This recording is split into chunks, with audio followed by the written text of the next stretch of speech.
दोस्तों, जियोमॉर्फोलॉजी के इस चैप्टर में जो कि मास मूवमेंट है, ये एक तरीके से एक सपोर्टिंग फैक्टर है। जियोमॉर्फिक प्रोसेस जो होती है लैंडफॉर्म्स का बनना, उनको सपोर्ट करता है मास मूवमेंट। मास मूवमेंट होता क्या है पहले ये जान लेते हैं। मास मूवमेंट होता है कि लार्ज स्केल के ऊपर फ्रेगमेंटेड रॉक का या फ्रेगमेंटेड मटेरियल से रहता है उसका मूवमेंट होना। कोई पर्वत है, वो टूट गया, उसके बाद में उसका एक काफ़ी बड़ा हिस्सा नीचे लुढ़क के या नीचे आ रहा है। जहाँ पे बर्फ ज़्यादा पड़ रही है वहाँ पे ज़्यादा बर्फ एक साथ इकट्ठी होकर नीचे बहने लग रही है पर्वत से। तो ये सब होते हैं मास मूवमेंट के एग्जांपल्स, जो हम इस चैप्टर में जानेंगे आगे। इसमें हम पढ़ेंगे कि मास मूवमेंट होता क्या है, इसका क्या रोल रहता है लैंडस्केप्स बनाने में, और साथ ही जानेंगे कि ये मास मूवमेंट कितने टाइप के होते हैं। तो चलिए स्टार्ट करते हैं हमारे चैप्टर को, मास मूवमेंट।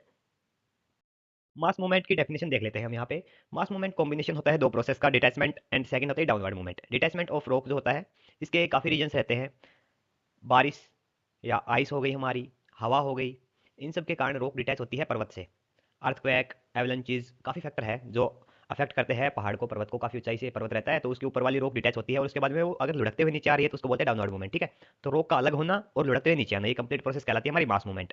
तो मास मूवमेंट की डेफिनेशन इस प्रकार है कि एक लार्ज स्केल के ऊपर फ्रेगमेंटेड रॉक का स्लोप के ऊपर से डाउनवर्ड मूवमेंट जो रहता है due to force of gravity, वो मास मूवमेंट कहलाता है। ठीक है, फ्रेगमेंटेड रॉक का स्लोप के ऊपर से downward movement due to force of gravity.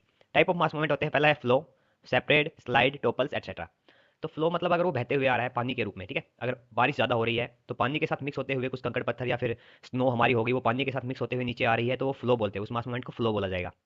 अगर कंप्लीट वो हमारी आईसी है और वहां से फैलते हुए आ रही है नीचे, तो वो सेपरेट मास मूवमेंट कहलाएगा। स्लाइड मतलब लुढ़कते हुए, अगर ओनली पत्थर लुढ़कता हुआ आ रहा है टूटने के बाद अर्थक्वेक के कारण।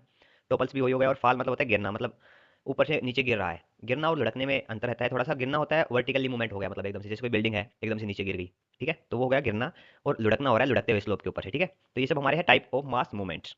एग्जाम्पल के तौर पे दिया गया हिमालयन माउंटेन रेंज है जो, वो काफ़ी वल्नरेबल है मास मूवमेंट के लिए, क्योंकि उनकी हाइट बहुत ज़्यादा है और उनके ऊपर काफ़ी फैक्टर्स अफेक्ट करते रहते हैं उन माउंटेन्स को। जैसे मानसून हो गया, एवलांचेस हो गए, और नंबर ऑफ अर्थक्वेक्स आते रहते हैं, जिसके कारण वो टूटता रहता है पर्वत। और पर्वत टूटेगा तो फोर्स ऑफ ग्रेविटी के कारण लुढ़कता हुआ नीचे आएगा, तो उसी को हम बोल देते हैं मास मूवमेंट। ठीक है, तो हिमालयन माउंटेन रेंज है वो वल्नरेबल पॉइंट है मास मूवमेंट के लिए।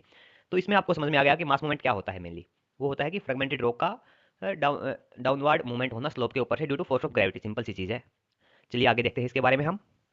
स्लाइड में हम जानेंगे कौन कौन से फैक्टर है जो मास मूवमेंट को कंट्रोल करते हैं। दो पार्ट में डिवाइड है ये स्लाइड। पहले हमारी जो इंक्रीज करते हैं सीयर स्ट्रेंथ, मतलब जो मास मूवमेंट को इंक्रीज करते हैं, उन फैक्टर के बारे में पढ़ेंगे। दूसरा हम उनके फैक्टर के बारे में पढ़ेंगे जो मास मूवमेंट को डिक्रीज करते हैं, मतलब जिनकी वजह से मास मूवमेंट होने में थोड़ी रोक लगती है। ठीक है, तो स्टार्ट करते हैं इंक्रीजिंग वाले फैक्टर से। तो सबसे पहला हो गया हमारा हाइट या फिर स्लोप का बढ़ना। अगर स्लोप ज्यादा बढ़ेगा तो चीज ज्यादा लुढ़कती हुई ऊपर से नीचे आएगा मटेरियल। ठीक है, दूसरा हमारा हो गया प्रेशर। अगर प्रेशर इंक्रीज हो गया, प्रेशर इंक्रीज कैसे होगा, मान लो पर्वत के ऊपर बर्फ पड़ रही है और बर्फ ज्यादा अमाउंट में पड़ गई, तो ऊपर ज्यादा बर्फ एक्युमुलेट हो जाएगी, और ज्यादा बर्फ एक्युमुलेट होने के कारण ऊपर प्रेशर ज्यादा बनेगा और वो लुढ़कती हुई नीचे आने के चांसेस ज्यादा बन जाएंगे। ठीक है, हाँ, तो स्लोप ज्यादा होने की वजह से भी मास मूवमेंट ज्यादा होगा, प्रेशर ज्यादा होने की वजह से भी मास मूवमेंट ज्यादा होगा। थर्ड हमारे ट्रांसिएंट अर्थ स्ट्रेस। अर्थ स्ट्रेस पैदा होने के रीजन क्या क्या हो गए, वोल्केनोज हो गया हमारा, अर्थक्वेक हो गया, या फिर बॉम्ब ब्लास्ट। इनकी वजह से अर्थ स्ट्रेस मतलब अर्थ के अंदर वाइब्रेशंस पैदा होगा। अर्थ के अंदर वाइब्रेशंस पैदा होगा तो पर्वतों के ऊपर या आसपास के एरिया में जहाँ पे बर्फ जमी हुई है ऊपर, उस स्लोप से लुढ़कते हुए नीचे आ जाएगी, या फिर कोई रॉक मटेरियल जो थोड़ा सा डिटैच हो रखा है वो भी लुढ़कते हुए नीचे आ जाएगा वाइब्रेशंस के कारण। ठीक है, तो ट्रांजिएंट अर्थ स्ट्रेस भी बढ़ावा दे रहा है मास मूवमेंट को। लास्ट वाला है हमारा removal of underlying spot. Underlying spot को रिमूव करना। अंडरलाइंग स्पॉट रिमूव कैसे करते हैं, हम माइनिंग कर रहे हैं, मान लो कोयले की खदानें हैं, वहां से हम कोयला निकालने लग रहे हैं, तो नीचे का क्या होगा, स्पॉट हट गया, तो ऊपर से मास मूवमेंट हो जाएगा और वो नीचे दब जाएंगे बंदे। ठीक है, हाँ, तो ये हो गए हमारे वो फैक्टर्स जो मास मूवमेंट को इंक्रीज करते हैं। अभी उन फैक्टर्स के बारे में जानेंगे जो मास मूवमेंट को डिक्रीज करते हैं। मास मूवमेंट को डिक्रीज करने वाले फैक्टरों में मेनली वो फैक्टर्स है जो ऊपर जो हमारी चट्टाने हैं ना, उनको तोड़ तोड़ के छोटा बना देते हैं बिल्कुल। ठीक है, तो उनका मास कम हो जाता है, तो लुढ़कते हुए नीचे आने के चांसेस उनके कम हो जाते हैं। अब वो ग्रेनुलर फॉर्म बनने के अलग अलग फैक्टर्स काम करते हैं। या तो वेदरिंग की वजह से, मतलब गर्मी ज़्यादा होगी, सर्दी ज़्यादा होगी, उससे क्या हो गई, रॉक मटेरियल टूट जाएगा छोटे छोटे टुकड़ों में, और वो लुढ़कने के चांसेस कम हो जाएगा। अगर वो रॉक मटेरियल बड़ा रहेगा तो लुढ़कने के चांसेस ज़्यादा है चट्टान के, और अगर वो छोटे छोटे टुकड़ों में हो जाते हैं तो वो कम लुढ़कता है, ऊपर ही अटक जाएगा। ठीक है, नेक्स्ट हो गया हमारा कोरोजन बाई इन्फिल्ट्रेशन वाटर। पानी मान लो नीचे चला गया तो कोरोजन के कारण मिट्टी को बिल्कुल मिट्टी टाइप बना देगा चट्टानों को। ठीक है, तो उससे भी मास मूवमेंट में की गति में रोक लगती है। ठीक है, चेंज ऑफ स्ट्रक्चर, वही बात है ये कि मतलब बड़े रोक का छोटे रोक में कन्वर्ट होना, जिससे मास मूवमेंट रुक जाता है। ठीक है, हाँ जी, मतलब ये क्या करती है, स्लोप को कम कर देती है, जिससे मास मूवमेंट कम होता है।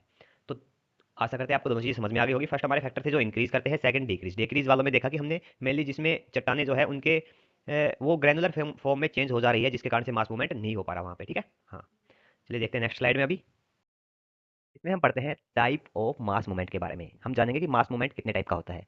तो बेसिकली यहाँ पे मास मूवमेंट को दो पार्ट में कैटेगराइज किया गया है। सबसे पहला है डायगोनल मूवमेंट, सेकंड है वर्टिकल मूवमेंट्स। डायगोनल मतलब स्लोप टाइप का अगर एरिया है और उसके ऊपर से रॉक का या कोई भी मटेरियल हो गया हमारा रॉक मटेरियल, उसका मूवमेंट हो रहा है, तो उस मूवमेंट को बोलेंगे हम डायगोनल मूवमेंट। वर्टिकल हो गया जैसे बिल्डिंग टाइप शेप हो, एकदम से सीधी खड़ी हुई हो और उसके ऊपर से कुछ चीजें गिर रही है टूट के, तो उसको बोलते हैं हम वर्टिकल मूवमेंट। ठीक है, तो स्टार्ट करते हैं डायगोनल मूवमेंट से। डायगोनल मूवमेंट में सबसे पहले आ गया हमारा क्रीप। क्रीप क्या होता है? क्रीप बिल्कुल स्मॉल अमाउंट में मूवमेंट होता है। ये आप नेक्ट आई से आप इसको देख भी नहीं सकते।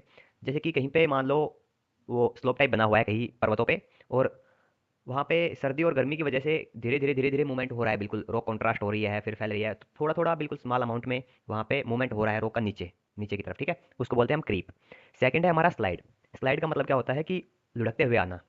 स्लोप है हमारा, ऊपर से चट्टान टूटी और लुढ़कते हुए नीचे आ रही है, तो उसको हम बोलते हैं स्लाइड। नेक्स्ट है हमारा फ्लो।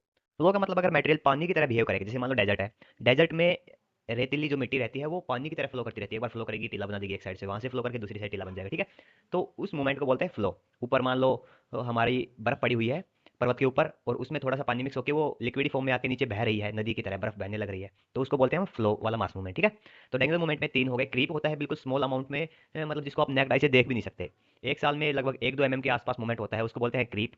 स्लाइड मतलब लुढ़कते हुए चट्टाने आ रही है, ठीक है, उसको बोलते हैं स्लाइड। फ्लो मतलब बहते हुए मटेरियल चल रहा है, उसको बोलते हैं फ्लो। अभी नेक्स्ट आ रहा है हमारा वर्टिकल मूवमेंट। वर्टिकल मूवमेंट में दो चीजें हैं, फॉल एंड सब्सिडेंस। फॉल मतलब कोई चट्टान सीधी खड़ी हुई है एकदम से, उसमें स्लोप नहीं है, सीधी खड़ी हुई है। ठीक है, और एवलांचेस अर्थक्वेक या वोल्केनो की वजह से उसमें वाइब्रेशन की वजह से ऊपर से टूट के और वो नीचे गिर रही है। ठीक है, लुढ़कते हुए नहीं आ रही, वो डायरेक्ट नीचे गिर रही है ऊपर से टूटते हुए, तो उसको बोलते हैं फॉल। सब्सिडेंस भी सेम ही मूवमेंट हो गया। मान लो घर बना रखा है, कहीं पे बिल्डिंग बना रखी है और नीचे लाइमस्टोन या फिर इस टाइप की मिट्टी है जो नीचे, जिसमें वेदरिंग होने की वजह से नीचे कैविटी टाइप बनने लग रही है। ठीक है, और वहां से मिट्टी नीचे धसने लग गई। अब मिट्टी नीचे धस गई तो ऊपर की बिल्डिंग पूरी नीचे गिर जाएगी। ठीक है, तो वो भी एक तरीके का वर्टिकल मूवमेंट है, उसको बोलते हैं हम सब्सिडेंस। तो यहाँ पे हमारा चैप्टर खत्म हो रहा है। इसमें हमने जाना मास मूवमेंट की डेफिनेशन के बारे में, मास मूवमेंट के फैक्टर्स के बारे में, कौन कौन से फैक्टर इसको इंक्रीज करते हैं, कौन से डिक्रीज करते हैं, और साथ ही जाना कि मास मूवमेंट कितने टाइप का होता है। सिंपल सा चैप्टर है, आशा करते हैं आपको समझ में आ गया होगा। अगर वीडियो अच्छी लगी तो please like and subscribe. Thank you.